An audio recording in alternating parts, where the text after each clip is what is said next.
Hey guys, this is Technology Mafia, and today I am reviewing two watches. So on the left here, this is the Citizen NY0040, and this is a watch that I reviewed previously on this channel. You can go back and look at that video.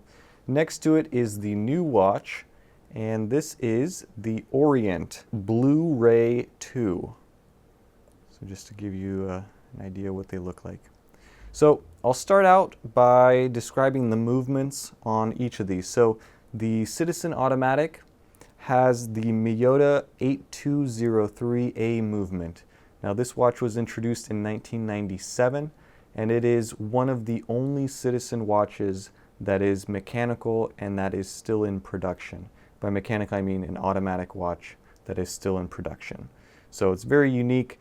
It is a watch that I have enjoyed wearing more than my Seiko SKX. In fact, I sold the Seiko once I received this watch and had a chance to wear both of them because I liked wearing this one more. There's something just more unique about this watch than the Seiko SKX, and I found that the timekeeping of this movement was more accurate than the 7S26 and the SKX. The Orient has a brand new movement. This is the F6922, and this movement is both hackable and hand winding.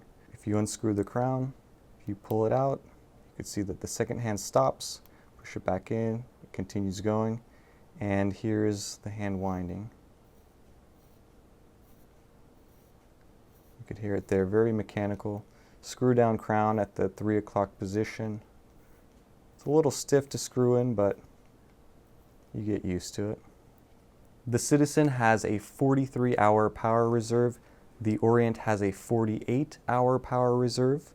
Dimensions on these: the Citizen is 41 millimeters, roughly, and about 12 millimeters in thickness. And it wears much smaller than a 41 millimeter watch, and that's one of the things that I like about it. Lug to lug, it's 48 millimeters. The Orient is slightly larger. It's 41.5 millimeter width. Thickness is 13 millimeters. There's a slight dome on the bottom. That's why it may look thinner in the video, but in fact it is a little thicker.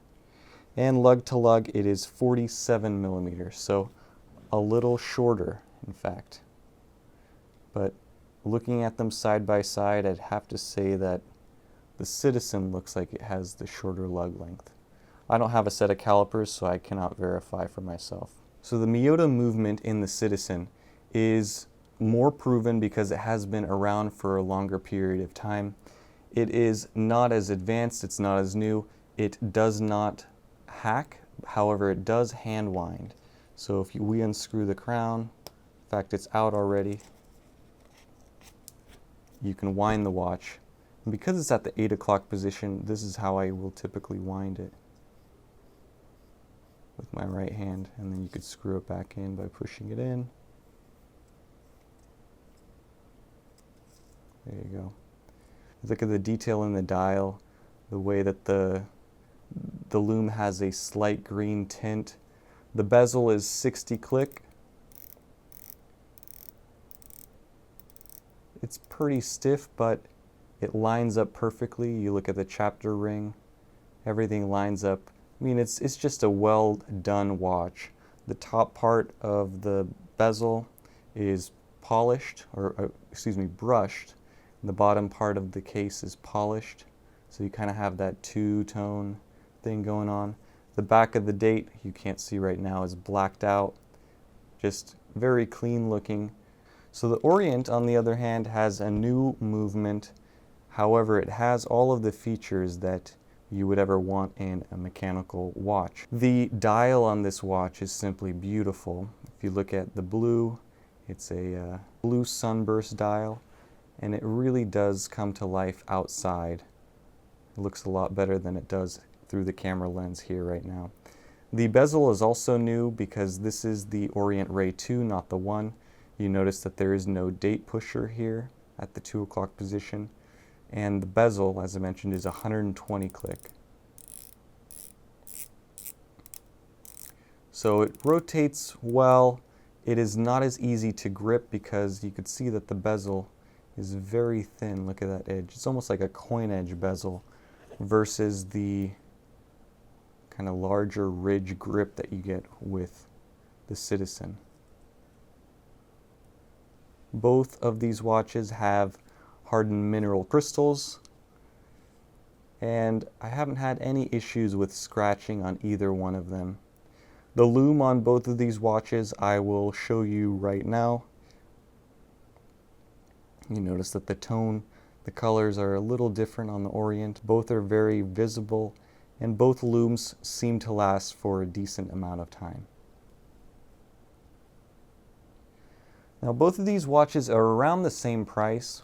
You can find the Orient online brand new for about $180, shipped less than $200. The Citizen is more difficult to find. However, you can find them online for under $200. You just have to look a little bit harder than for the Orient. Now let me show you what they look like on the wrist. And I have these watches on slightly different straps. You could see both are on NATOs. However, the Citizen 20mm wide. This is 22mm wide on a leather NATO. So that is what they look like next to each other. Very similar looking. If you look at the markers, they are larger on the Citizen. The dial on the Citizen looks somewhat closer together, busier almost in a sense, but that's not a negative. I like all the writing, the red accents, especially on a Sunday when the date is in red. The Orient feels a little bit more spaced out, has kind of that Submariner-esque look to it. And if you look at the hands, you'll notice a bit of a difference there. The Citizen hands are just wider, bigger, and the Orient hands are longer.